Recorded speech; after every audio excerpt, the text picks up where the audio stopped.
আসসালামু আলাইকুম সবাইকে সবাইকে কিউট ব্লগসে স্বাগতম। সবাই কেমন আছেন? আশা করি সবাই ভালো আছেন। চলে আসছি দেখেন মিষ্টি কুমড়ার বিচি নিয়ে। আর আমি মিষ্টি কুমড়ার বিচিগুলো এভাবে ছিলে নিব। আমি দেখছি অনেকেই জানে না মিষ্টি কুমড়ার বিচির ভর্তা খায়। এখানেও আমার মিষ্টি কুমড়ার বিচি ছেলা দেখে ভাবিরা বলতেছে যে মিষ্টি কুমড়ার বিচি দিয়ে আমি কি করব। আর বাহিরে এত বেশি বৃষ্টি হচ্ছিল যে ছোট ছোট পিচ্চি বাচ্চারা ঘরের মধ্যে চলে আসছে খেলতে, বাহিরে আর খেলতে পারতেছে না। এই বাচ্চাটার মা বাহিরে চাকরি করেন, তাই জন্য বাসায় কাজের লোকের কাছে থাকেন ও। আর আজকে আমার মেয়ের সাথে দেখেন কত মজা করে খেলতেছে। আর একটা মেয়ে বাচ্চা, ও তো আমার চ্যানেলের ওর ভিডিও সবাই দেখছেন। ও খুব পাকনা বুড়ি, সুন্দর কথা বলে। ওই যে বলতেছে যে আন্টি আমার ভিডিও করে দাও, আমার ভিডিও করে দাও। তাই ভিডিও করতেছি, ওরা খেলাধুলা করতেছে, দৌড়ঝাঁপ করতেছে, হাসাহাসি করতেছে। আর ওর হাঁটাটা দেখেন ট্যাঙ্গর আর ভ্যাঙ্গর। আজকে আমি সেই ভর্তা বানাবো, কাঁঠালের বিচির ভর্তা আর মিষ্টি কুমড়ার বিচির ভর্তা। কাঁঠালের বিচি একটু রেখে দিছিলাম, সেই বিচিগুলো এখন ভেজে নেব। বিচি ভাজা ভর্তাটা আমার খুব কঠিন লাগে। ভাজতে হয় আবার বাটতে অনেক কষ্ট লাগে, তাই আমি ভেজে ভর্তা করতে চাই না, সবসময়ের জন্য সেদ্ধ করেই করতে চাই। আর আজকে আমি ভেজেই ভর্তা করব। ভাজা বিচির ভর্তা কিন্তু অনেক স্বাদ। যারা কাঁচা কাঁঠালের বিচি ভেজে ভর্তা খাননি তারা এভাবে ভেজে ভর্তা বানিয়ে খাবেন। আমি এর মধ্যেই কাঁঠালের বিচির মধ্যে মরিচ দিলাম, মরিচটা ভাজে নেব। মরিচটা ভাজা হয়ে গেলে আমি নামিয়ে ভর্তা করা শুরু করে দিব। তো বিচিগুলো বেশি সিদ্ধ হয়ে গেছে আর মরিচগুলো এখনো ভাজাই হয়নি, তাই ভাবলাম যে বিচিটা নামিয়ে নেই, তারপরে আমি মরিচগুলো আলাদা করে ভেজে নেব।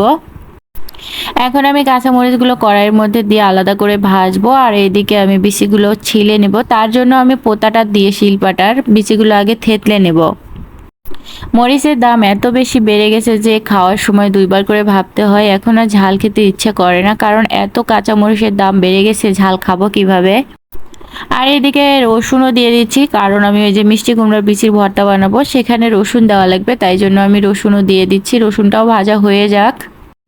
আর এখানে আমি এই যে বিচিটাও দিয়ে দিলাম। মিষ্টি কুমড়ার বিচিটা কিন্তু ফোটে, তাই ভাবলাম যে ঢাকনা দিয়ে ঢেকে ঢেকে ভাজি, নইলে ফুটে কোথায় চলে যাবে। অল্প কয়েকটা বিচি খুঁজেই পাবো না, সেজন্য আলাদা করে এই যে ঢাকনা দিয়ে ঢেকে ভালো করে লাড়াচাড়া করে ভেজে নিচ্ছি। এই হচ্ছে একটা কৌশল। বিচি ভাজা হয়ে গেলে আমি কাঁঠালের বিচি আর এই বিচি আলাদা আলাদা করে ভর্তা করব। ধুয়ে ধায়ে রেডি করে নিয়ে একবারে ভর্তা করতে বসবো।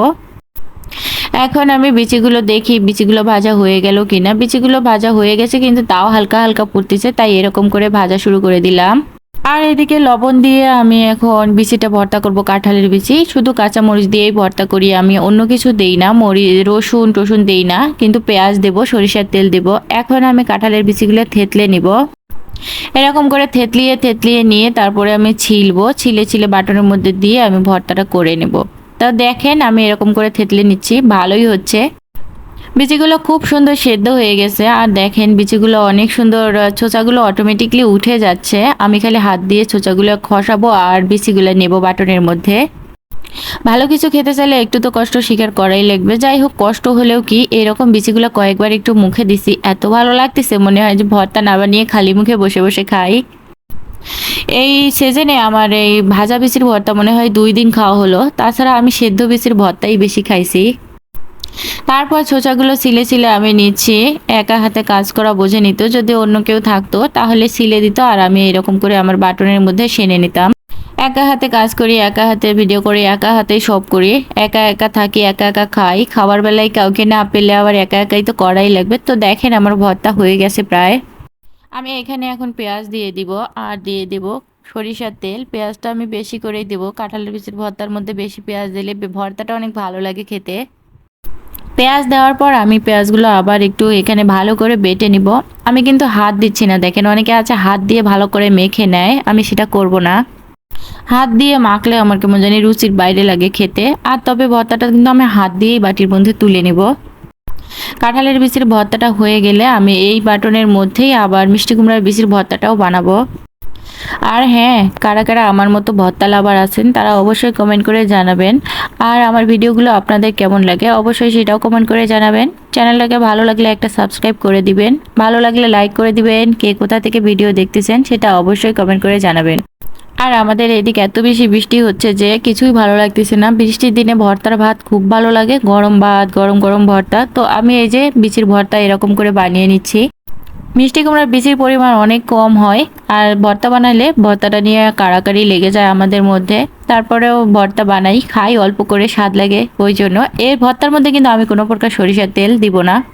আমরা বাদাম ভর্তার মধ্যেও সরিষার তেল দেই না, এটা একদম বাদাম ভর্তার মতোই লাগে, খেতে অনেক স্বাদ লাগে। সবাই ভালো থাকবেন, আল্লাহ হাফেজ।